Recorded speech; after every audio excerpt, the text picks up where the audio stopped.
Greetings. Welcome. I don't know how my sound is. Tony, hi. Nice to see you. How are you this evening?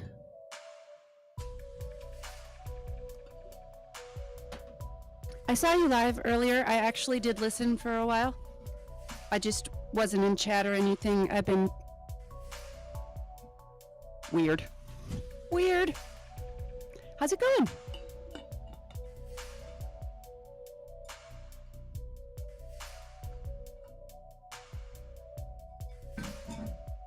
We're preparing a cup of coffee, even though I really shouldn't have any more. I've been mostly on fruit juice and bubble water today. But story time deserves a lovely warm beverage. We're going to be reading from the junior classics.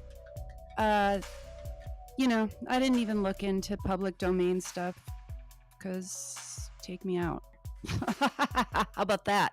But I'm pretty sure that all of these books should be in the public domain because this edition was the 56th printing, and most of the stories in it, they're just retellings of Greek myths and stuff like that. And it goes all over the place, but it's a good little, shortened, family-friendly version of some classic tales. So I thought it would be a good read to share at random times. Jess Palmer and Squirrel Sniper, hey man, 1:30 a.m. What? That's late, man.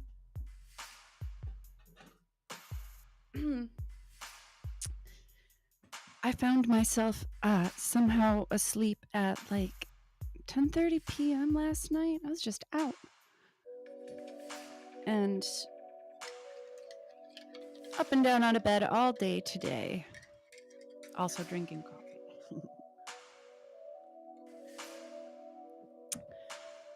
So I'm going to begin today just from the beginning of this book, Tales from Greece and Rome. The first story listed is, hi Curious Squirrel, thank you for joining us. I hope you enjoy story time this evening. Phaeton. Phaeton was the son of Apollo and the nymph Clymene. One day a schoolfellow laughed at the idea of his being the son of a god, and Phaeton went in rage and shame and reported it to his mother. If, said he, I am indeed of heavenly birth, give me, mother, some proof of it, and establish my claim to the honor. Clymene stretched forth her hands toward the skies and said, I call to witness the sun which looks down upon us that I have told you the truth. If I speak falsely, let this be the last time I behold his light. But it needs not much labor to go and inquire for yourself. The land whence the sun rises lies next to ours. Go and demand of him whether he will own you as a son. Phaeton heard with delight. He traveled to India, which lies directly in the regions of sunrise, and full of hope and pride approached the goal whence his parent begins his course. The palace of the sun stood reared aloft on columns, glittering with gold and precious stones, while polished ivory formed the ceilings and silver the doors. The workmanship surpassed the material, for upon the walls Vulcan had represented earth, sea, and skies with their inhabitants. In the sea were the nymphs, some sporting in the waves, some riding on the backs of fishes, while others sat upon the rocks and dried their sea-green hair. Their faces were not all alike, but such as sisters ought to be. The earth had its towns and forests and rivers and rustic divinities. Over all was carved the likeness of the glorious heaven, and on the silver doors the 12 signs of the zodiac, 6 on each side. The sun's bright palace on high columns raised, with burnished gold and flaming jewels blazed. The folding gates diffused a silver light, and with a milder gleam refreshed the sight.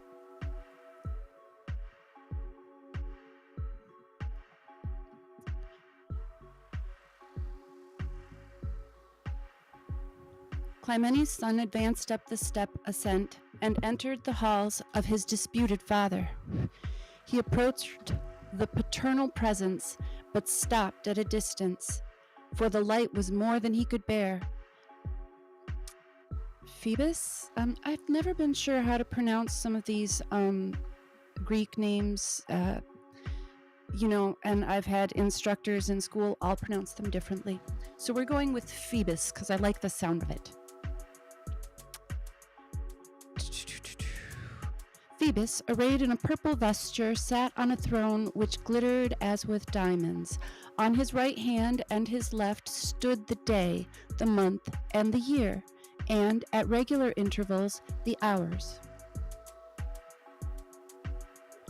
Spring stood with her head crowned with flowers, and summer with garment cast aside, and a garland formed of spears of ripened grain, and autumn with his feet stained with grape juice, and icy winter with his hair stiffened with hoarfrost. Hi, David. Thank you for joining us. Surrounded by these attendants, the sun, with the eye that sees everything, beheld the youth dazzled with the novelty and splendor of the scene, and inquired the purpose of his errand. The youth replied, "O light of the boundless world, Phoebus, my father, if you permit me to use that name, give me some proof, I beseech you, by which I may be known as yours." He ceased, and his father, laying aside the beams that shone all around his head, bade him approach, and embracing him said, "My son, you deserve not to be disowned, and I confirm what your mother has told you. To put an end to your doubts, ask what you will, the gift shall be yours. I call to witness that dreadful lake, which I never saw, but which we gods swear by in our most solemn engagements." Phaeton immediately asked to be permitted for one day to drive the chariot of the sun. The father repented of his promise. Thrice and 4 times he shook his radiant head in warning. "I have spoken rashly," said he. "This request only I would fain deny. I beg you to withdraw it. It is not a safe boon, nor one, my Phaeton, suited to youth and strength. Your lot is mortal, and you ask what is beyond a mortal's power. In your ignorance you aspire to do which not even the gods themselves may do. None but myself may drive the flaming car of day. Not even Jupiter, whose terrible right arm hurls the thunderbolts. The first part of the way is steep, and such as the horses, when fresh in the morning, can hardly climb. The middle is high up in the heavens, whence I myself can scarcely, without alarm, look down and behold the earth and sea stretched beneath me. The last part of the road descends rapidly and requires most careful driving. Tethys, who is waiting to receive me, often trembles for me lest I should fall headlong.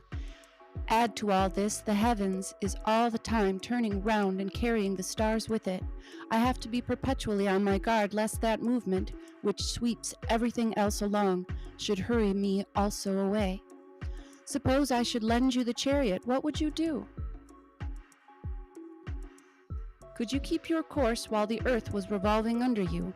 Perhaps you think that there are forests and cities and abodes of gods and palaces and temples on the way.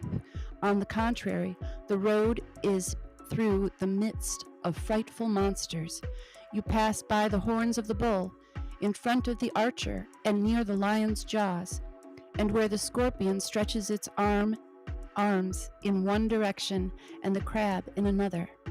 Nor will you find it easy to guide those horses with their breasts full of fire that they breathe forth from their mouths and nostrils. I can scarcely govern them myself when they are unruly and resist the reins. Beware, my son, lest I be the donor of a fatal gift. Recall your request while yet you may. Do you ask me for a proof that you are sprung from my blood? I give you a proof in my fears for you. Look at my face. I would that you could look into my breast. You would there see all a father's anxiety. Finally, he continued, look round the world and choose whatever you will of what earth or sea contains most precious. Ask it, and fear no refusal. This only I pray you not to urge. It is not honor, but destruction you seek. Why do you hang round my neck and still entreat me? You shall have it if you persist. The oath is sworn and must be kept, but I beg you to choose more wisely. Choose out a gift from seas or earth or skies, for open to your wishes all nature lies. Only decline this one unequal task, for 'tis a mischief, not a gift, you ask. By Addison.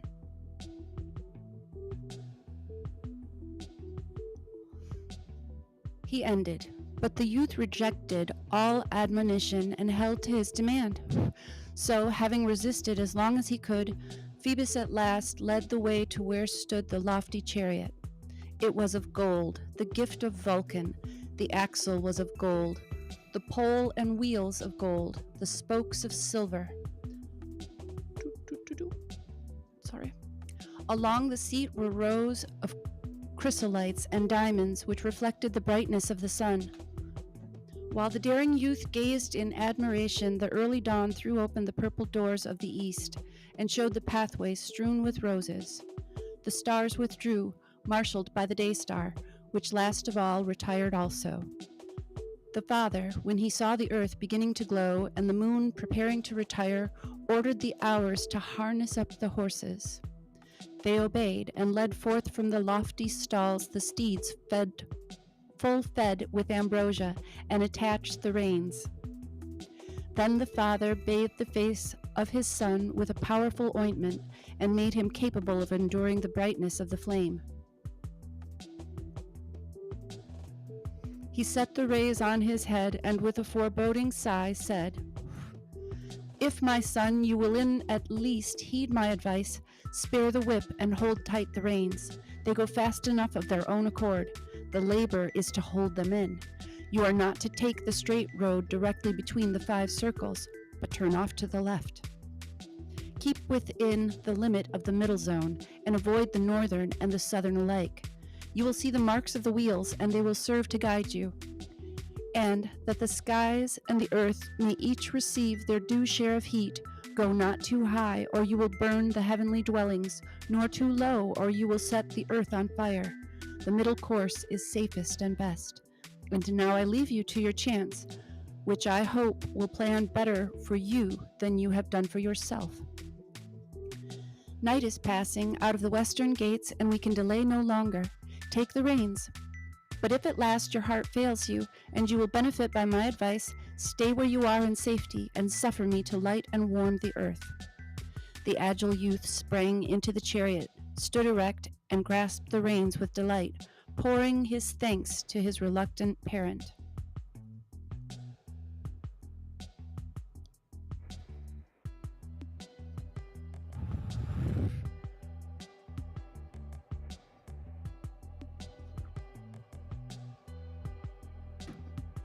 Meanwhile, the horses fill the air with their snortings and fiery breath, and stamp the ground impatiently.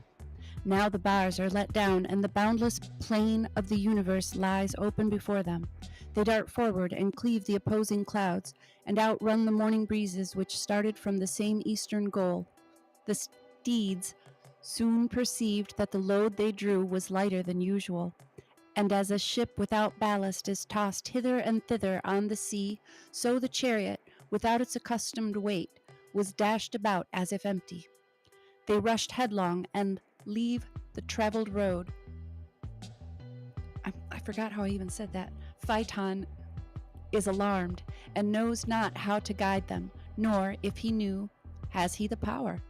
Then, for the first time, the great and little bear were scorched with heat, and would fain, if it were possible, have plunged into the water. And the serpent which lies coiled up round the North Pole, torpid and harmless, grew warm, and with warmth felt its rage revive. Boots, they say, fled away, though encumbered with his plough, and all unused to rapid motion. When hapless Phaeton looked down upon the earth, now spreading in vast extent beneath him, he grew pale and his knees shook with terror. In spite of the glare all around him, the sight of his eyes grew dim. He wished he had never touched his father's horses, never learned his parentage, never prevailed in his request. He is borne along like a vessel that flies before a tempest, when the pilot can do no more and betakes himself to his prayers. What shall he do? Much of the heavenly road is left behind, but more remains before. He turns his eyes from one direction to the other, now to the goal whence he began his course, now to the realms of sunset which he is not destined to reach. He loses his self-command and knows not what to do, whether to draw tight the reins or throw them loose. He forgets the names of the horses. He sees with terror the monstrous forms scattered over the surface of heaven. Here the scorpion extended his two great arms, with his tail and crooked claws stretching over two signs of the zodiac. When the boy beheld him, reeking with poison and menacing with his fangs, his courage failed, and the reins fell from his hands. The horses, when they felt them loose on their backs, dashed headlong and unrestrained went off into unknown regions of the sky, in among the stars, hurling the chariot over pathless places, now up in high heaven, now down almost to the earth. The moon saw with astonishment her brother's chariot running beneath her own. The clouds begin to smoke, and the mountain tops take fire. The fields are parched with heat. The plants wither. The trees with their leafy branches burn. The harvest is ablaze. But these are small things. Great cities perished, with their walls and towers. Whole nations with their people were consumed to ashes. The forest-clad mountains burned. Athos and Taurus and Tumulus and Seti, Ida, once celebrated for fountains, but now all are dry. The Muses mountained Helicon and Haemus, Etna, with fires within and without, and Parnassus with his two peaks, and Rhodope forced at last to part with his snowy crown. Her cold climate was no protection to Scythia. Caucasus burned, and Ossa and Pindus, and greater than both, Olympus, the Alps high in the air, and the Apennines crowned with clouds. I don't know what that is, I'm sorry. Then Phaeton beheld the world on fire, and felt the heat intolerable. The air he breathed was like the air of a furnace and full of burning ashes, and the smoke was of a pitchy darkness. He dashed forward, he knew not whither. Then, it is believed, the people of Ethiopia became black by the blood being forced so suddenly to the surface, and the Libyan desert was dried up to the condition in which it remains to this day. The nymphs of the fountains, with disheveled hair, mourned their waters, nor were the rivers safe beneath their banks. Tinus smoked, and Caicus, Xanthus, and Meander, Babylonian Euphrates and Ganges, Tagus with golden sands, and Castor, where the swans resort. Nile fled away and hid his head in the desert, and there it still remains concealed. Where he used to discharge his waters through 7 mouths into the sea, there 7 dry channels alone remained. The earth cracked open, and through the chinks light broke into Tartarus, and frightened the king of shadows and his queen. The sea shrank up. Where before was water, it became a dry plain, and the mountains that lie beneath the waves lifted up their heads and became islands. The fishes sought the lowest depths, and the dolphins no longer ventured as usual to sport on the surface. Even Nereus and his wife Doris, with the Nereids, their daughters, sought the deepest caves for refuge. Thrice Neptune essayed to raise his head above the surface, and thrice was driven back by the heat. Earth, surrounded as she was by the waters, yet with head and shoulders bare, screening her face with her hand, looked up to heaven, and with a husky voice called on Jupiter.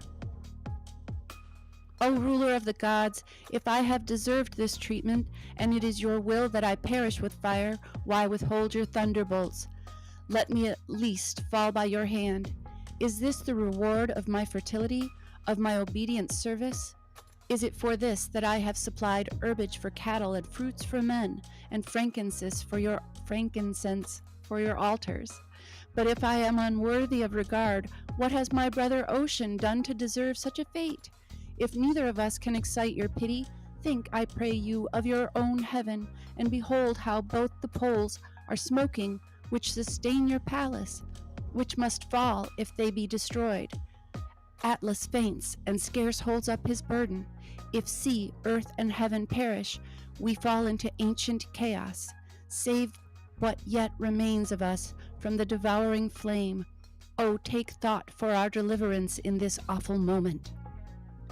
Thus spoke Earth, and overcome with heat and thirst could say no more. Then Jupiter, omnipotent, calling to witness all the gods, including him who had lent the chariot, and showing them that all was lost unless some speedy remedy were applied, mounted the lofty tower from whence he diffuses clouds over the earth, and hurls the forked lightnings. But at that time not a cloud was to be found to interpose for a screen to earth, nor was a shower remaining unexhausted. He thundered, and brandishing a lightning in his right hand, launched it against the charioteer, and struck him at the same moment from his seat and from existence. Phaeton, with his hair on fire, fell headlong like a shooting star which marks the heavens with its brightness as it falls, and Ariadnes, the great river, received him and cooled his burning frame. The Italian naiads reared a tomb for him, and inscribed these words upon the stone: Driver of Phoebus' chariot, Phaeton, struck by Jove's thunder, rest beneath this stone. He could not rule his father's car of fire, yet was it much so nobly to aspire. Ovid. Zulu won, and Small Town Girl, hey! It is so nice to see you in chat. Good evening.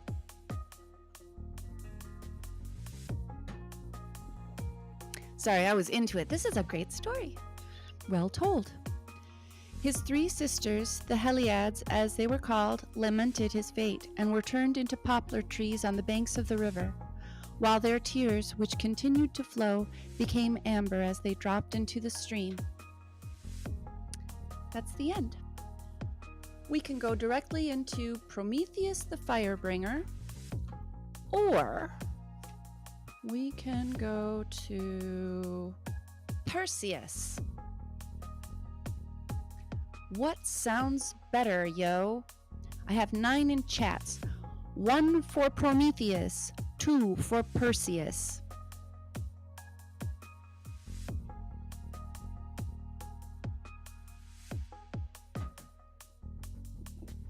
What would we like to hear next?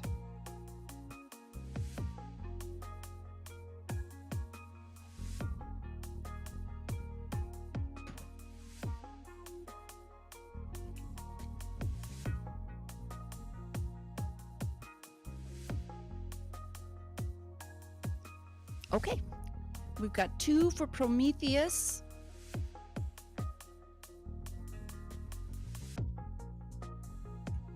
Nine watching.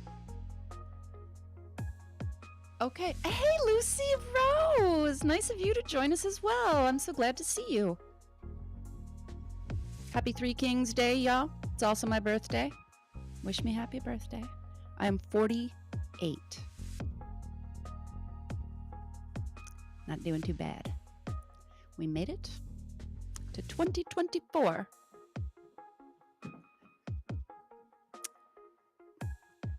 Okay, so Prometheus the Firebringer.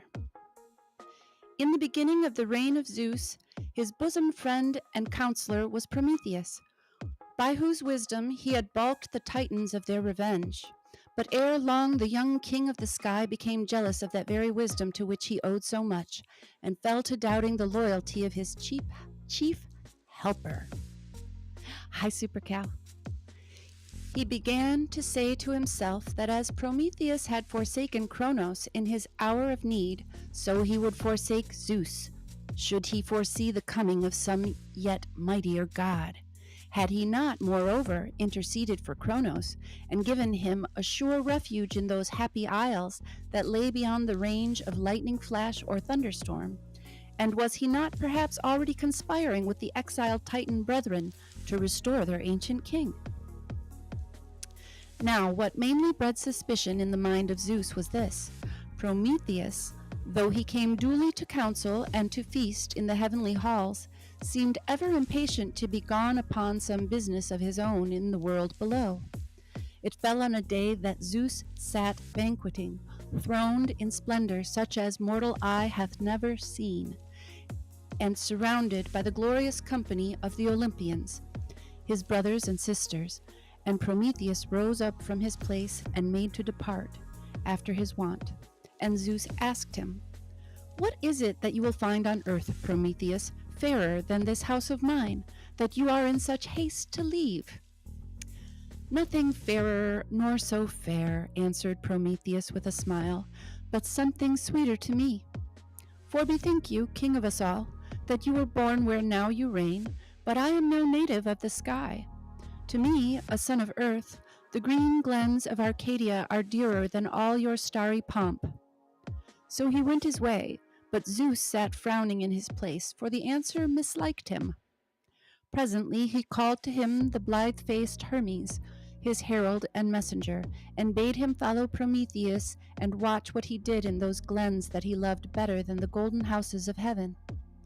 "It is for no good end," he said wrathfully, "that the Titan hides his doings from my view under the dense covert of his oak woods." Straightway Hermes put on his shining winged sandals that bear him over sea and land more swiftly than bird can fly, and sped upon his errand. When he came again, Zeus asked him what he had seen. "King of gods," said Hermes, smiling, "have no fear that Prometheus will plot anything against us Olympians. He recks not of us. All his delight is in the race of puny mortals whom he made out of the clay to pleasure old Cronos. And as for his business in Arcadia, it is neither more nor less than devising their welfare. He has taught them, it seems, to fashion rude tools and weapons of horn and bone and flint, to build themselves huts, to till and sow the ground, and many other arts that the men of the gold and silver ages knew nothing of. I heard some among them speak of him. They call him the great brother, whose wisdom helps to lighten their hard lot. And there was also word of a wondrous gift he has promised to bestow on them ere long." "What gift is that?" asked Zeus uneasily. "They do not know," answered Hermes, "but Prometheus has told them that it will be to them a good servant and a bad master." How about that? Because I need a cigarette.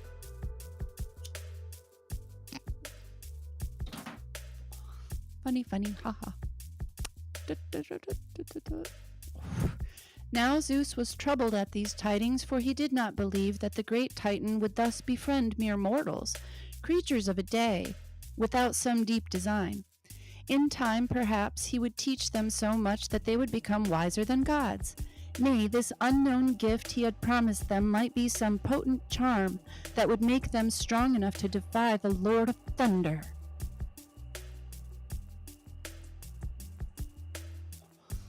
Zeus pondered long what this gift might be, but he could make no guess at it. So when the immortals were again gathered to the banquet, he put forth a riddle to them all, saying, "What is it that is a good servant and a bad master?" Some said one thing, some another, but Prometheus knew that Hermes had spied upon him in Arcadia and whispered in his ear, "Minion of Zeus, if you would win favor with your master, say, 'It is fire.'" And Hermes said it laughing, after his wont, for he himself never bore ill will to anyone, and dreamed not that a quarrel was toward between his lord and the Titan.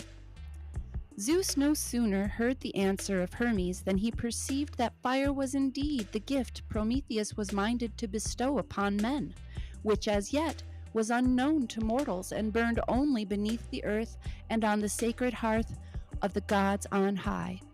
He resolved to defeat the purpose of Prometheus, whatever it might be, and rising up, he said,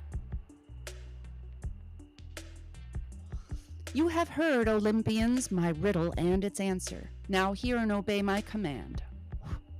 Let none dare to profane the thrice holy element of fire by bestowing it on mortals, but be it forever consecrate to the use of the gods alone.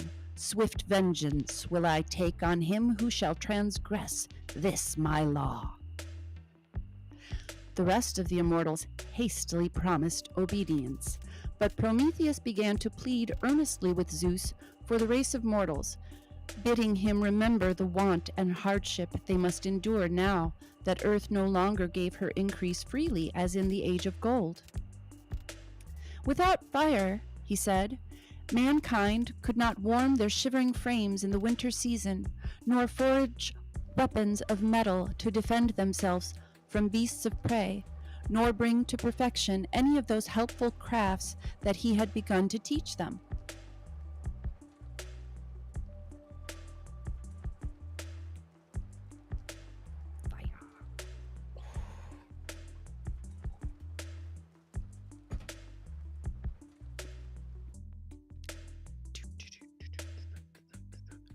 "Forbid them fire," he cried, "and you forbid them all hope of rising above the life of animals. Their doom is sure. They must be savages to the end." But Zeus would not hearken to his pleading, for he could not see that the heart of Prometheus was filled with compassion and loving kindness for helpless man, being indeed blinded by his jealous mistrust. "What are this folk of clay to me?" he said disdainfully. "They were not made for my pleasure, that I should show them favor. Nay, they belong to Kronos, who bade you provide him new worshippers when he had destroyed the face of silver. For his sake, they are hateful to me, and I have a mind to cut them off as he did those others, and people earth with a race that has known no other gods but me." Damn. Prometheus made him no answer, but gave him a look at once proud and mournful, and in a little while he departed without word of farewell. And after that he came no more to the board of Zeus.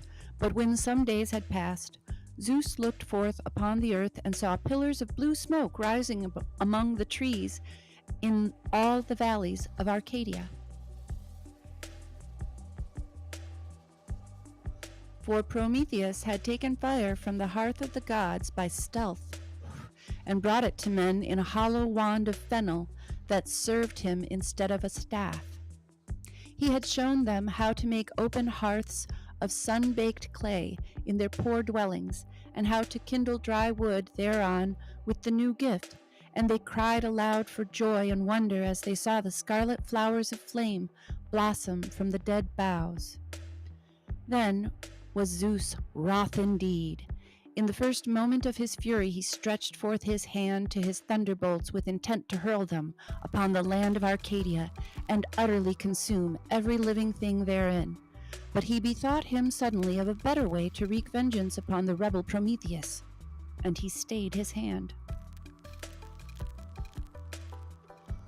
Thunderbolts could not slay the Titan, since he was immortal, and to destroy the men he loved would be but small satisfaction, for he could soon make himself another folk in some country fairer than Arcadia. "These men shall not die," said the angry god, "but I will devise such evils for them that they shall desire death rather than life, and Prometheus shall see their misery and be powerless to succor them. That shall be his keenest pang among the torments I will heap upon him."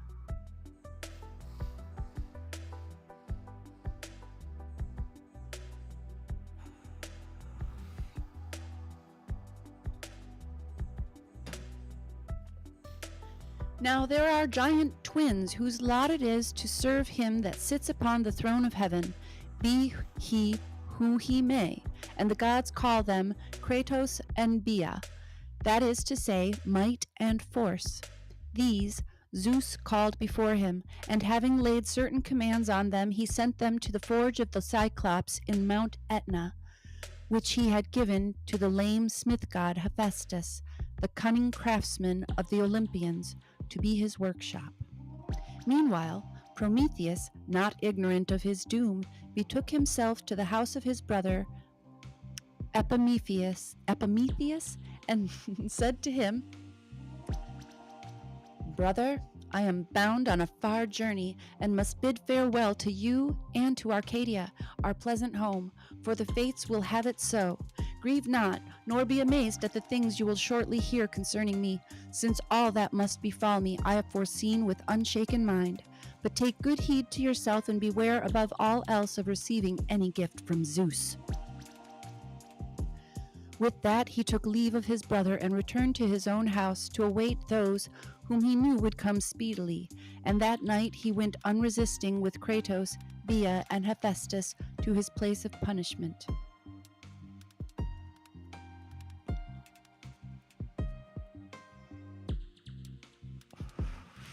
It's my birthday, David. There is a ravine of ice-clad rocks upon the peak of huge Mount Caucasus, so walled about with gaunt black precipices, so ghastly in its frozen desolation that it might seem a very temple of death where nothing living had ever come since the making of the world. Not the tiniest, lowliest plant that grows peeps from the crannies of its jagged cliffs, no voice of beast or bird ever echoes there, save the scream of a famished eagle far aloft. Thank you, David. It's your birthday too, small town girl? Right on. Happy birthday to us. Yet it is a solitude without peace, for night and day fierce gusts sweep through the gorge, now wailing like spirits in torment, now with uproar so hideous that to hear it would drive a man from his wits. The bright snow that lies deep on the mountain head is whirled away by those pitiless blasts before it can mantle the unsightly masses of rock that bestrew the floor of the ravine, or the lightning-scarred crags whence they have fallen. Hither now came the captive Titan, led by the ministers of Zeus. They had bound him with fetters of brass, and with chains of iron which Hephaestus had wrought, being so commanded, but sorely against his will. For he and all the Olympians loved Prometheus because of his great and gracious ways, and, had they dared, would have interceded for him with their king. But Kratos and Bia, who were by nature without pity, exulted over their mighty prisoner, and when they were now come to the place Zeus had appointed, and saw that Hephaestus stood gazing sorrowfully upon him, they were enraged. "Hephaestus!" cried Kratos fiercely. "Why loiter you now? Have you a mind to take sides with this fire-stealer, or have you so soon forgot the charge Zeus gave you by my mouth?" "I would he had given it to some other," muttered the lame god. "Have a care, halt-foot, that he overhear you not," answered Kratos tauntingly. "It is well seen you are loath to do his bidding, and if you make not better speed, your pity may shortly be needed for your own plight."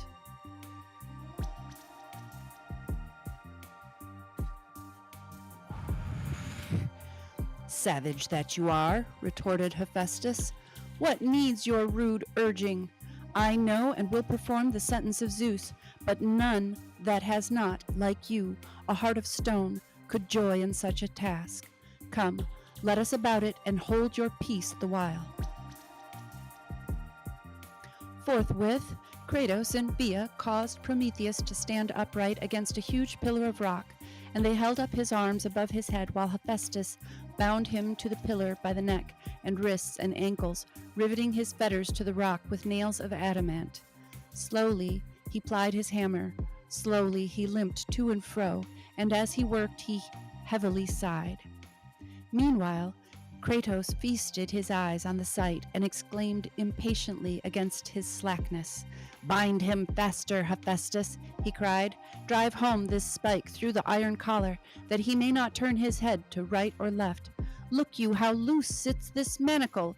Another rivet, I pray you, lest the cunning rebel shake himself free. So, have you done at last? Aha! Prometheus, could not all your foresight save you from this pass? Now learn too late what it is to be the friend of man and the foe of Zeus."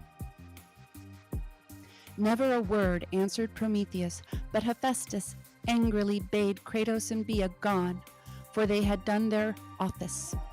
As they sullenly withdrew, he turned to the motionless figure against the pillar and spoke parting words. "Son of Earth," he said, "not more unwelcome are those bonds to you who wear them than was the forging of them to me.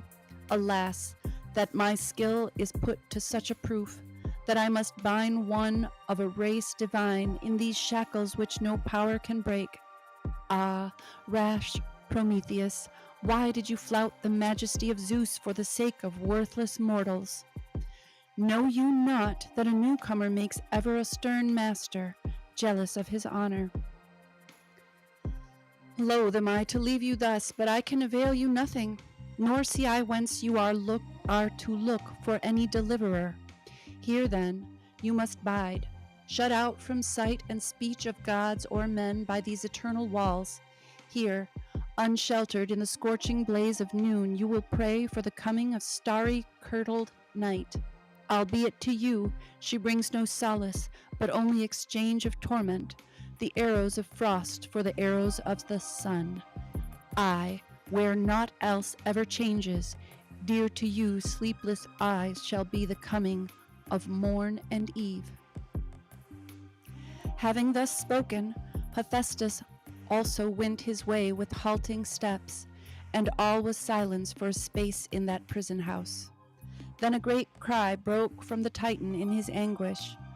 "O earth, mother of all, O radiant sky and free winds of heaven, behold what wrongs are mine. Yea, I call on the sun's pure splendor and the multitudinous smile of ocean waves, and you, O founts of the rivers, to witness what outrage an immortal suffers at an immortal's hand. Behold these shameful bonds, this living tomb where I must wrestle alone with never-ending pain. To this new Lord of the world has doomed Prometheus for no other crime than giving man fire from heaven." He paused a while, communing with his own heart, then said, "Yet why do I lament? All this I foresaw from the beginning, and knew at how great a price I must win for mankind the thrice blessed gift of fire, whereby alone they shall attain to mastery in every art that ministers to life. Nor will I upbraid the tyrant who has thus repaid my ancient kindness. Not he, but resistless fate has decreed my doom, and he also in the hour ordained must learn to submit as I do." Now, while the captive Titan comforted his heart with the thought of what mankind would be able to accomplish by the means of fire, Zeus sat pondering how he might frustrate that good gift with some countervailing evil. For it is a law to all the immortals that none may take away what another has bestowed, nor could even he now deprive mortals of their new possession. He purposed, therefore, to send them some gifts so baneful that they should be never free from misery their lives long, and thus to fill up the measure of his vengeance upon Prometheus. After long thought, he called Hephaestus to him and said, "Hephaestus, I have devised a new thing that has not its like in earth or heaven. Now put forth all your skill, for you must forthwith make it according to the fashion I will tell you." "Of what shall I make it?" asked Hephaestus. "Of whatever you can find most fair," said Zeus. "Mingle together all things loveliest, sweetest, and best, but look that you also mingle therewith the opposites of each."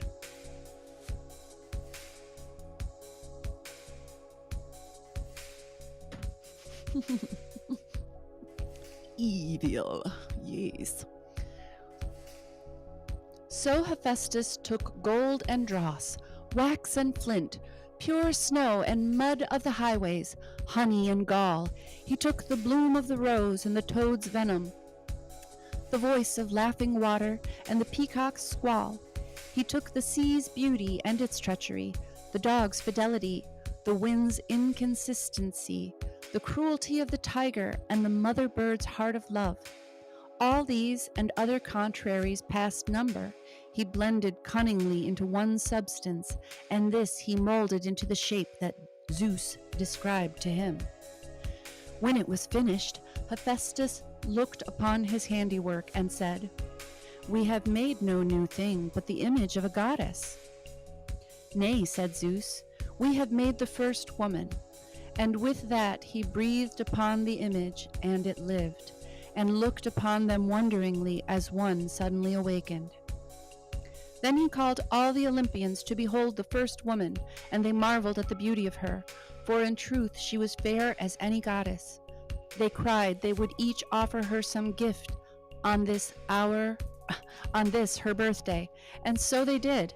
The goddesses arrayed her in glorious apparel.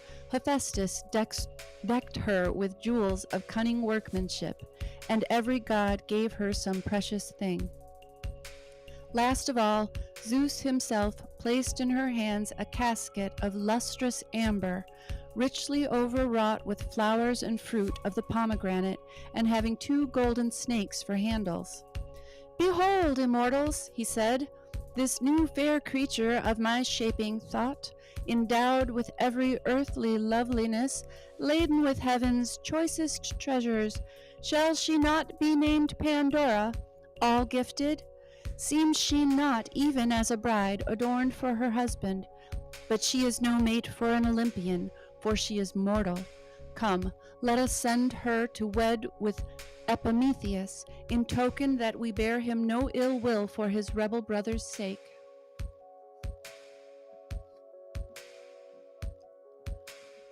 The Olympians were well pleased, for they knew not the guileful intent of Zeus, and straightway he bade Hermes lead Pandora to the house of Prometheus and say to him, "The king of the gods, in sign of his goodwill toward you, sends you this peerless bride, who brings with her in this casket such a dowry as he only can bestow." So Hermes brought the first woman to Arcadia.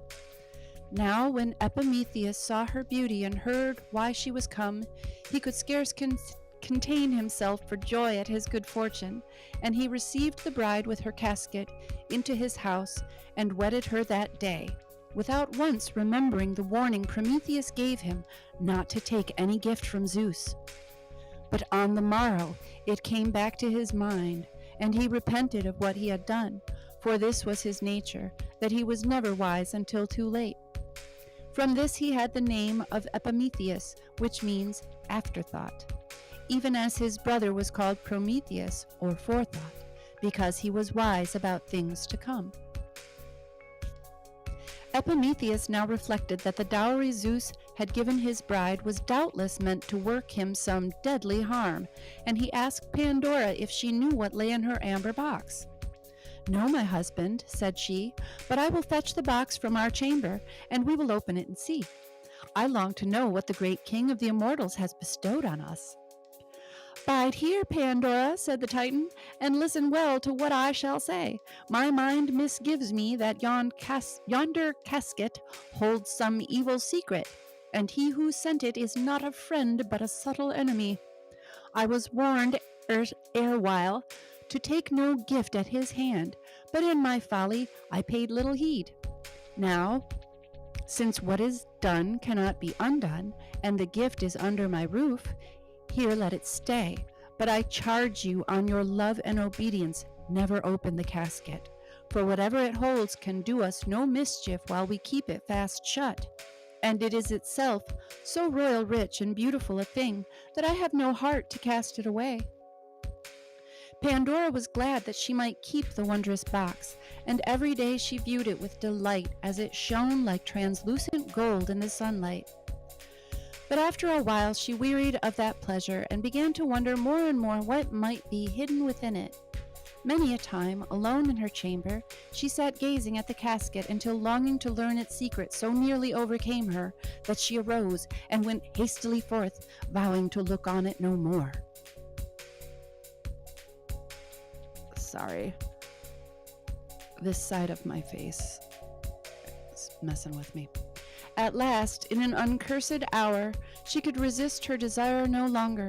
She laid her hand upon the lid and raised it gently, very gently, half fearful of what she might see. Quick as thought, out flew a swarm of tiny winged sprites, soaring and drifting upward like breeze-blown tufts of thistledown, and they vanished like a wreath of smoke through the open doorway. With a startled cry, Pandora closed the box, but alas, too late. One glance had shown her it was empty, and she sat down and wept tears of disappointment. Now had she known what she had done, she must have grieved 1,000 times more bitterly, for the sprites she had let loose were all the cares and woes and fell diseases that afflict mankind, and from that hour to this they fly abroad upon earth, pursuing hapless mortals from the cradle to the grave. Such was the dower that the first woman brought with her into the world. Prometheus found his wife weeping, and she told him what had befallen, and he forgave her and said, "Half the fault is mine because I left the casket in your keeping. It seems that it is as much a woman's nature to be over-curious as it is mine to be wise too late." And he forbore to reproach her, although he now knew well enough, by his power of afterthought, what those sprites were. He asked Pandora if she were sure they had all escaped, and she said yes. But by and by she thought she would look again, and when she opened the casket, she saw there was still one left, clinging beneath the golden rim that held up the lid, with its rainbow wings drooping as if broken, and something told Pandora its name was Hope.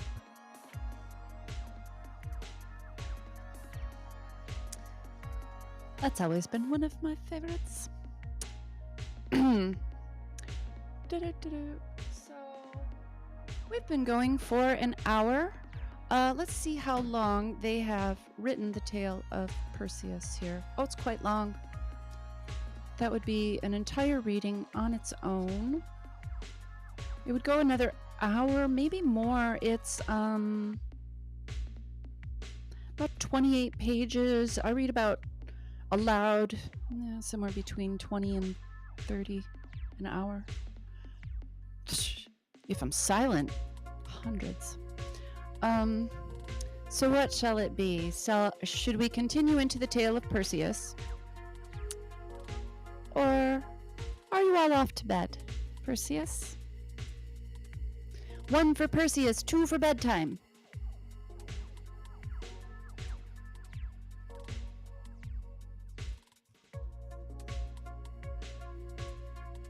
It's only 9:23. What I'm going to do, because I'm going to read Perseus, is I'm going to take a 5-minute break. So if y'all need to potty, get a little cup of tea or something lovely, I'm going to rinse out my cup and I am going to make a cup of chamomile and have a little wee. I actually have my hot water and all that, so it won't really be quite 5 minutes, but refresh yourself and prepare for the tale of Perseus. Perhaps we will finish it tonight. If we don't, I'll just pick it up tomorrow and finish it sometime in the day or evening or whenever I darn well feel like it. Ta-ta. For just a moment, enjoy the music.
couldn't find my chamomile, so I'm gonna have to make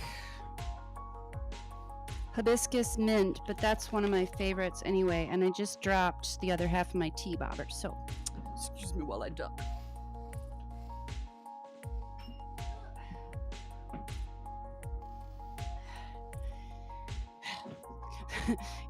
It bumbled under my desk. Or this isn't even a desk. This is a farmhouse table. But whatever. Let's make some tea, shall we?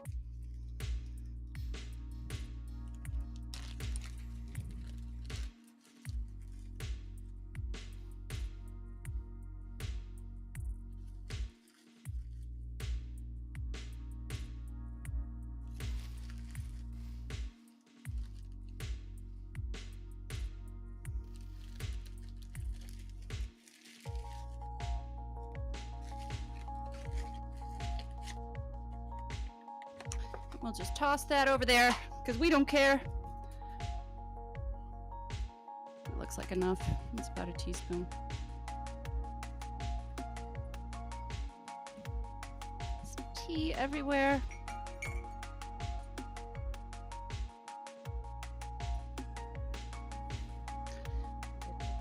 Water from the thermos.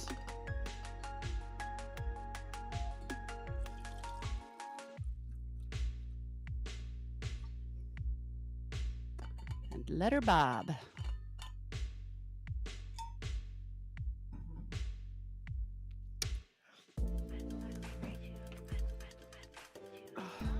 We could also use some chapstick.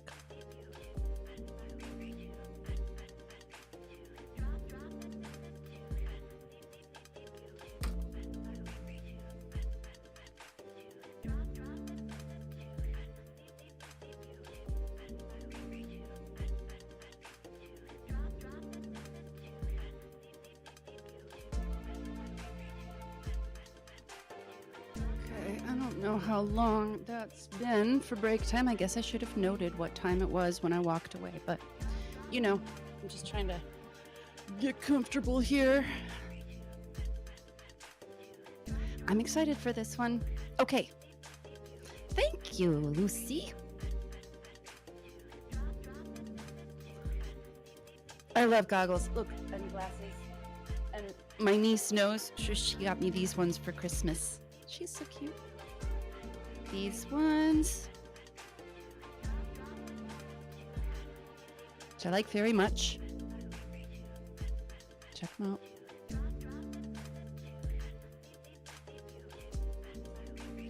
And these ones, which I think are rather fetching as well. We do enjoy rose-colored glasses. All right. So, without further delay, yeah, my niece is like the most thoughtful girl. I didn't need any gifts. Let's begin the tale of Perseus. I have even more, Lucy Rose. Oh my goodness. I have like so many glasses and goggles back here. It's not even funny. I got blue stars, bleeding hearts, standard black goggles. You just name it, man. I have several of the flip-up ones. How Perseus and his mother came to Seriphos. This is part 1. Once upon a time, there were 2 princes who were twins. Their names were Acrisius and Proteus, and they lived in the pleasant vale of Argos, far away in Hellas. They had fruitful meadows and vineyards, sheep and oxen, great herds of horses feeding down in Lernafen, and all that men could need to make them blessed. And yet they were wretched, because they were jealous of each other. From the moment they were born, they began to quarrel, and when they grew up, each tried to take away the other's share of the kingdom and keep all for himself. So first, Acrisius drove out Proteus, and he went across the seas and brought home a foreign princess for his wife, and foreign warriors to help him, who were called Cyclops. and drove out Acrisius in his turn. And then they fought a long while up and down the land, till the quarrel was settled, and Acrisius took Argos and one half the land, and Proteus took Tiryns and the other half. And Proteus and his Cyclops built around Tiryns great walls of unhewn stone, which are standing to this day. But there came a prophet to that hard-hearted Acrisius, and prophesied against him, and said, Because you have risen up against your own blood shall rise up against you. Because you have sinned against your kindred, by your kindred you shall be punished. Your daughter Danae shall bear a son, and by that son's hand you shall die. So the gods have ordained, and it will surely come to pass. And at that, Acrisius was very much afraid, and he did not mend his ways. He had been cruel to his own family, and instead of repenting and being kind to them, he went on to be more cruel than ever. For he shut up his fair daughter Danae in a cavern underground, lined with brass, that no one might come near her. So he fancied himself more cunning than the gods, but you will see presently whether he was able to escape them. Now it came to pass that in time Danae bore a son, so beautiful a babe that any but King Acrisius would have had pity on it. But he had no pity, for he took Danae and her babe down to the seashore, and put them into a great chest, and thrust them out to sea, for the winds and the waves to carry them whithersoever they would. The northwest wind blew freshly out of the blue mountains, and down the pleasant vale of Argos, and away and out to sea. And away and out to sea before it floated the mother and her babe, while all who watched them wept, save that cruel father, King Acrisius.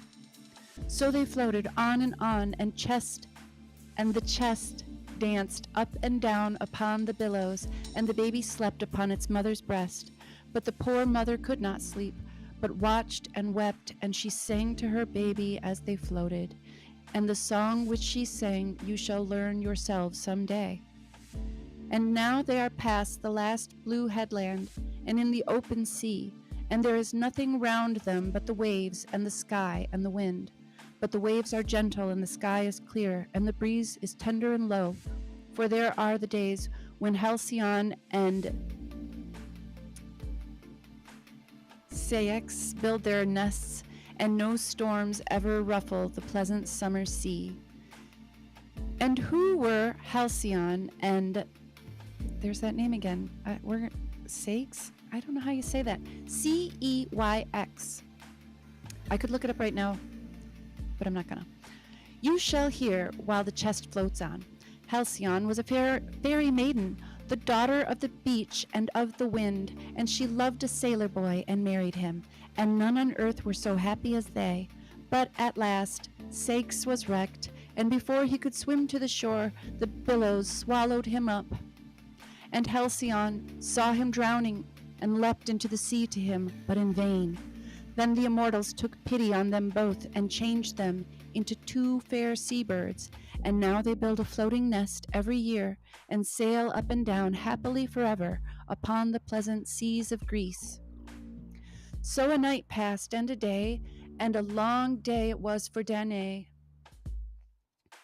And another night and day beside, till Danae was faint with hunger and weeping, and yet no land appeared. And all the while the babe slept quietly, and at last poor Danae dropped her head and fell asleep likewise, with her cheek against her babe's. After a while she awakened suddenly, for the chest was jarring and grinding, and the air was full of sound. She looked up, and over her head were mighty cliffs, all red in the setting sun, and around her rocks and breakers and flying flakes of foam. She clasped her hands together and shrieked aloud for help. And when she cried, help met her, for now there came over the rocks a tall and stately man, and looked down wondering upon poor Danae, tossing about in the chest among the waves.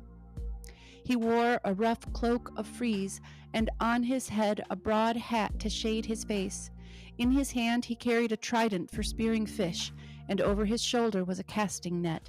But Danae could see he was no common man by his stature and his walk, and his flowing golden hair and beard, and by the 2 servants who came behind him, carrying baskets for his fish. But she had hardly time to look at him before he had laid aside his trident, and leapt down upon the rocks, and thrown his casting net so surely over Danae and the chest, that he drew it, and her, and the baby, safe upon a ledge of rock.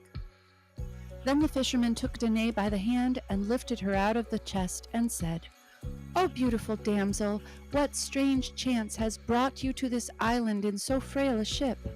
Who are you, and whence? Surely you are some king's daughter, and this boy has somewhat more than mortal." And as he spoke, he pointed to the babe, for its face shone like the morning star. But Danae had only held her head, and sobbed out, "Tell me to what land I have come, unhappy that I am, and among what men I have fallen." And he said, "This isle is called Seriphos, and I am a Hellen, and dwell in it. I am the brother of Polydectes the king, and men call me Dictys the netter, because I catch the fish of the shore." Then Danae fell down at his feet, and embraced his knees, and cried, "O sir, have pity upon a stranger whom a cruel doom has driven to your land, and let me live in your house as a servant, but treat me honorably, for I was once a king's daughter, and this, my boy, as you have truly said, is of no common race. I will not be a charge to you, or eat the bread of idleness, for I am more skillful in weaving and embroidery than all the maidens of my land." And she was going on, but Dictys stopped her, and raised her up, and said, "My daughter, I am old, and my hairs are growing gray, while I have no children to make my home cheerful. Come with me then, and you shall be a daughter to me and to my wife, and this babe shall be our grandchild. For I fear the gods, and show hospitality to all strangers, knowing that good deeds, like evil ones, always return to those who do them." So Danae was comforted, and went home with Dictys, the good fisherman, and was a daughter to him and to his wife, till 15 years were past. That's the end of part 1. We're heading into part 2. And I think our tea is quite strong enough.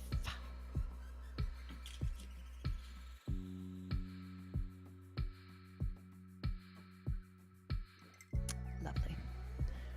Part 2. How Perseus Vowed a Rash Vow. 15 years were past and gone, and the baby was now grown to be a tall lad and a sailor, and went many voyages after merchandise to the islands round. His mother called him Perseus, but all the people in Seriphos said that he was not the son of mortal man, and called him the son of Zeus, the king of the immortals. For though he was but 15, he was taller by a head than any man in the island, and he was the most skillful of all in running and wrestling and boxing, and in throwing the quoit and the javelin, and in rowing with the oar, and in playing on the harp, and in all which befits a man. And he was brave and truthful, gentle and courteous, for good old Dictys had trained him well, and well it was for Perseus that he had done so. For now Danae and her son fell into great danger, and Perseus had need of all his wit to defend his mother and himself. I said that Dictys' brother was Polydectes, king of the island. He was not a righteous man like Dictys, but greedy and cunning and cruel, and when he saw fair Danae, he wanted to marry her. But she would not, for she did not love him, and cared for no one but her boy, and her boy's father, whom she never hoped to see again. At last, Polydectes became furious, and while Perseus was away at sea, he took poor Danae away from Dictys, saying, "If you will not be my wife, you shall be my slave." So Danae was made a slave, and had to fetch water from the well, and grind in the mill, and perhaps was beaten, and wore a heavy chain, because she would not marry that cruel king. But Perseus was far away over the seas in the Isle of Samos, little thinking how his mother was languishing in grief. Now one day at Samos, while the ship was lading, Perseus wandered into a pleasant wood to get out of the sun, and sat down on the turf and fell asleep. And as he slept, a strange dream came to him. the strangest dream which he had ever had in his life. There came a lady to him through the wood, taller than he or any mortal man, but beautiful exceedingly, with great gray eyes, clear and piercing, but strangely soft and mild. On her head was a helmet, and in her hand a spear, and over her shoulder, above her long blue robes, hung a goat skin, which bore up a mighty shield of brass, polished like a mirror. She stood and looked at him with her clear gray eyes, and Perseus saw that her eyelids never moved, nor her eyeballs, but looked straight through and through him, and into his very heart, as if she could see all the secrets of his soul, and knew all that he had ever thought or longed for since the day that he was born. And Perseus dropped his eyes, trembling and blushing, as the wonderful lady spoke. "Perseus, you must do an errand for me." "Who are you, lady, and how do you know my name?" "I am Pallas Athene, and I know the thoughts of all men's hearts, and discern their manhood or their baseness, and from the souls of clay I turn away. They are blessed, but not by me. They fatten at ease like sheep in the pasture, and eat what they did not sow like oxen in the stall. They grow and spread like the gourd along the ground, but like the gourd, they give no shade to the traveler. And when they are ripe, death gathers them, and they go down unloved into hell, and their name vanishes out of the land. But to the souls of fire I give more fire, and to those who are manful I give a might more than man's. These are the heroes, the sons of the immortals, who are blessed, but not like the souls of clay. For I drive them forth by strange paths, Perseus, that they might fight the Titans and the monsters, the enemies of gods and men. Through doubt and need, danger and battle I drive them, and some of them are slain in the flower of youth, no man knows when or where, and some of them win noble names and a fair and green old age. But what will be the letter end, I know not, and none, save Zeus, the father of the gods and men. Tell me now, Perseus, which of these two sorts of men seem to you more blessed?"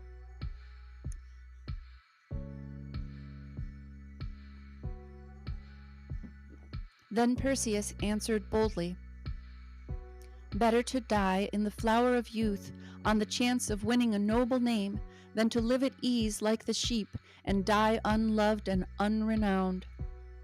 Then that strange lady laughed and held up her brazen shield and cried, "See here, Perseus, dare you face such a monster as this and slay it, that I may place its head upon this shield?" And in the mirror of the shield there appeared a face, and as Perseus looked on it his blood ran cold. It was the face of a beautiful woman, but her cheeks were pale as death, and her brows were knit with everlasting pain, and her lips were thin and bitter like a snake's. And instead of hair, vipers wreathed about her temples and shot out their forked tongues, while round her head were folded wings like an eagle's, and upon her bosom claws of brass. And Perseus looked a while, and then said, "If there is anything so fierce and foul on earth, it were a noble deed to kill it. Where can I find the monster?" Then the strange lady smiled again and said, "Not yet. You are too young and too unskilled, for this is Medusa the Gorgon, the mother of a monstrous brood. Return to your home and do the work which waits there for you. You must play the man in that before I can think you worthy to go in search of the Gorgon." Then Perseus would have spoken, but the strange lady vanished, and he awoke, and behold, it was a dream. But day and night Perseus saw before him the face of that dreadful woman, with the vipers writhing round her head. So he returned home, and when he came to Seriphos, the first thing he heard was that his mother was a slave of Polydectes. Grinding his teeth with rage, he went out and away to the king's palace, and through the men's rooms and the women's rooms, and so through all the house, for no one dared to stop him, so terrible and fair was he, till he found his mother sitting on the floor, turning the stone hand mill, and weeping as she turned it. And he lifted her up and kissed her, and bade her follow him forth. But before they could pass out of the room, Polydectes came in raging, and when Perseus saw him, he flew upon him as the mastiff flies on the boar. "Villain and tyrant," he cried, "is this your respect for the gods, and thy mercy to strangers and widows? You shall die." And because he had no sword, he caught up the stone hand mill, and he lifted it to dash out Polydectes' brains. But his mother clung to him, shrieking, "Oh, my son, we are strangers and helpless in the land, and if you kill the king, all the people will fall on us, and we shall both die." Good Dictys, too, who had come in, entreated him, "Remember that he is my brother. Remember how I have brought you up and trained you as my own son, and spare him for my sake." Then Perseus lowered his hand, and Polydectes, who had been trembling all this while like a coward because he knew that he was in the wrong, let Perseus and his mother pass.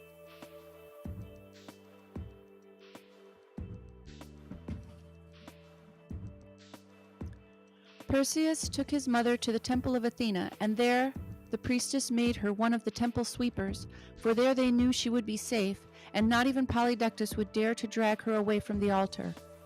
And there Perseus and the good Dictys and his wife came to visit her every day, while Polydectes, not being able to get what he wanted by force, cast about in his wicked heart how he might get it by cunning. Now he was sure that he could never get back Danae as long as Perseus was in the island, so he made a plot to rid himself of him. And first he pretended to have forgiven Perseus, and to have forgotten Danae, so that, for a while, all went as smoothly as ever. Next he proclaimed a great feast, and invited to it all the chiefs and landowners, and the young men of the island, and among them Perseus, that they might all do him homage as their king, and eat of his banquet in his hall. On the appointed day they all came, and as the custom was then, each guest brought his present with him to the king, one a horse, another a shawl, or a ring, or a sword, and those who had nothing better brought a basket of grapes or of game. But Perseus brought nothing, for he had nothing to bring, being but a poor sailor lad. He was ashamed, however, to go into the king's presence without his gift, and he was too proud to ask Dictys to lend him one, so he stood at the door sorrowfully, watching the rich men go in, and his face grew very red as they pointed at him, and smiled and whispered, "What has that foundling to give?" Now this was what Polydectes wanted, and as soon as he heard that Perseus stood without, he bade them bring him in, and asked him scornfully before them all, "Am I not your king, Perseus, and have I not invited you to my feast? Where's your present, then?" Perseus blushed and stammered, while all the proud men round laughed, and some of them began jeering him openly. "This fellow was thrown ashore here like a piece of weed or driftwood, and yet he is too proud to bring a gift to the king. And though he does not know who his father is, he is vain enough to let the old women call him the son of Zeus." And so forth, till poor Perseus grew mad with shame, and hardly knowing what he said, he cried out, "A present? Who are you who talk of presents? See if I do not bring a nobler one than all of yours together." So he said, boasting, and yet he felt in his heart that he was braver than all of these scoffers, and more able to do some glorious deed. "Hear him, hear the boaster! What is he to be?" cried they all, laughing louder than ever. Then his dream at Samos came into his mind, and he cried aloud, "The head of the Gorgon!" He was half afraid after he had said the words, for all laughed louder than ever, and Polydectes loudest of all. "You have promised to bring me the Gorgon's head? Then never appear again in this island without it. Go." Perseus ground his teeth with rage, for he saw that he had fallen into a trap, but his promise lay upon him, and he went out without a word. Down to the cliffs he went, and looked across the broad blue sea, and he wondered if his dream were true, and prayed in the bitterness of his soul, "Pallas Athena, was my dream true, and shall I slay the Gorgon? If thou didst really show me her face, let me not come to shame, a liar and boastful. Rashly and angrily I promised, but cunningly and patiently will I perform. But there was no answer nor sign, neither thunder or any appearance, not even a cloud in the sky. And 3 times Perseus called weeping, Rashly and angrily I promised, but cunningly and patiently will I perform.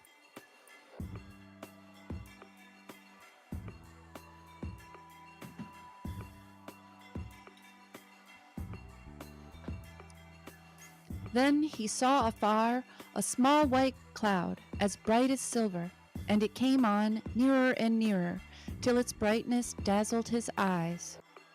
Perseus wondered at that strange cloud, for there was no other cloud all round the sky, and he trembled as it touched the cliff below. And as it touched, it broke and parted, and within it appeared Pallas Athena, as he had seen her at Samos in his dream, and beside her a young man more light-limbed than the stag, whose eyes were like sparks of fire. By his side was a scimitar of diamond, all of one clear precious stone, and on his feet were golden sandals, from the heels of which grew living wings. They looked upon Perseus keenly, and yet they never moved their eyes, and they came up the cliffs toward him more swiftly than the seagull, and yet they never moved their feet, nor did the breeze stir the robes about their limbs. Only the wings of the youth's sandals quivered, like a hawk's when he hangs above the cliff. And Perseus fell down and worshipped, for he knew that they were more than men. But Athena stood before him and spoke gently, and bid him have no fear. Then, Perseus, she said, he who overcomes in one trial merits thereby a sharper trial still. You have braved Polydectes and done manfully. Dare you brave Medusa the Gorgon? And Perseus said, Try me, for since you spoke to me in Samos, a new soul has come into my breast, and I should be ashamed not to dare anything which I can do. Show me, then, how I can do this. Perseus, said Athena, think well before you attempt, for this deed requires a 7 years' journey, in which you cannot repent or turn back, nor escape. But if your heart fails you, you must die in the unshapen land, where no man will ever find your bones. Better so than live here, useless and despised, said Perseus. Tell me then, tell me, fair and wise goddess, of your great kindness and condescension, how I can do but this one thing, and then, if need be, die. Then Athena smiled and said, Be patient and listen, for if you forget my words, you will indeed die. You must go northward to the country of the Hyperboreans, who live beyond the pole, at the sources of the cold north wind, till you find the 3 gray sisters, who have but 1 eye and 1 tooth between them. You must ask them the way to the nymphs, the daughters of the evening star, who dance about the golden tree in the Atlantic island of the west. They will tell you the way to the Gorgon, that you may slay her, my enemy, the mother of monstrous beasts. Once she was a maiden as beautiful as morn, till in her pride she sinned a sin at which the sun hid his face, and from that day her hair was turned to vipers, and her hands to eagle's claws, and her heart was filled with shame and rage, and her lips with bitter venom, and her eyes became so terrible that whosoever looks on them is turned to stone, and her children are the winged horse, and the giant of the golden sword, and her grandchildren are Echidna, the witch adder, and Geryon, the 3-headed tyrant, who feeds his herds beside the herds of hell. So she became the sister of the Gorgons, Sitheno and Euryte the abhorred, the daughters of the queen of the sea. Touch them not, for they are immortal, but bring me only Medusa's head. Hey, Joe King, nice to see you. Enjoy story time with us. And I will bring it, said Perseus, but how am I to escape her eyes? Will she not freeze me too into stone? You shall take this polished shield, said Athena, and when you come near her, look not at her herself, but at her image in the brass, so you may strike her safely. And when you have struck off her head, wrap it with your face turned away in the folds of the goatskin on which the shield hangs. The hide of Amalthea. I should have looked up again how to say all these Greek names. I apologize. We're going to flow. The nurse of the Aegis holder. And you will bring it safely back to me and win to yourself renown and a place among the heroes who feast with the immortals upon the peak where no winds blow. Then Perseus said, I will go, though I die in going. But how shall I cross the seas without a ship? And who will show me my way? And when I find her, how shall I slay her if her scales be iron and brass?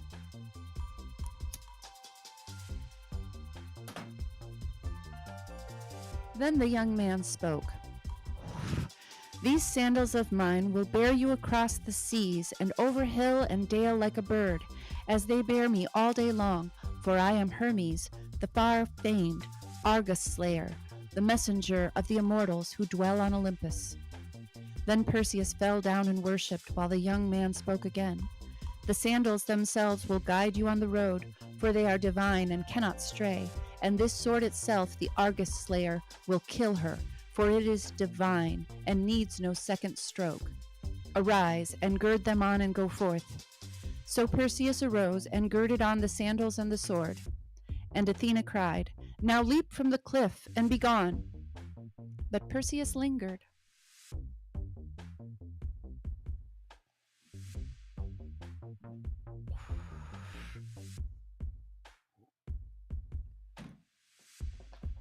May I not bid farewell to my mother and to Dictys, and may I not offer burnt offerings to you and to Hermes, the far-famed Argus slayer, and to Father Zeus above?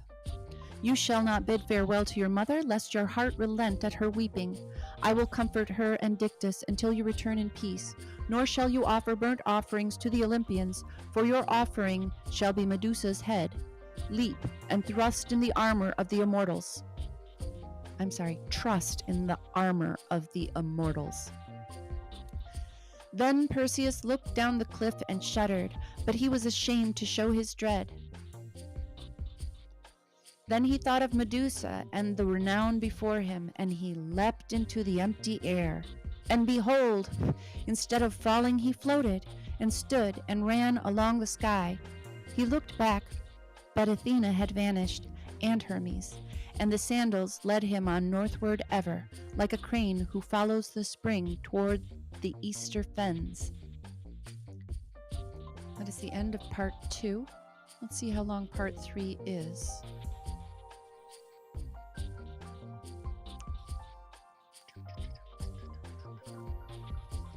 Quite long.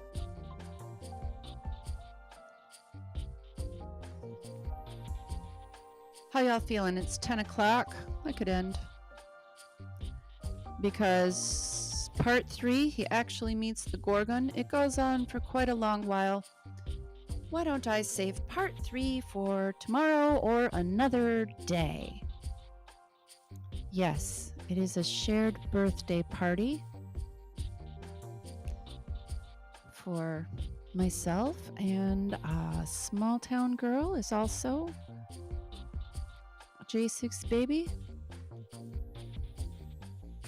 Who else did we have in chat today? Let's go back to the beginning and do another shout out to all my lovely visitors here in Neverland, in the cold fortress of solitude, in the cold and frozen north.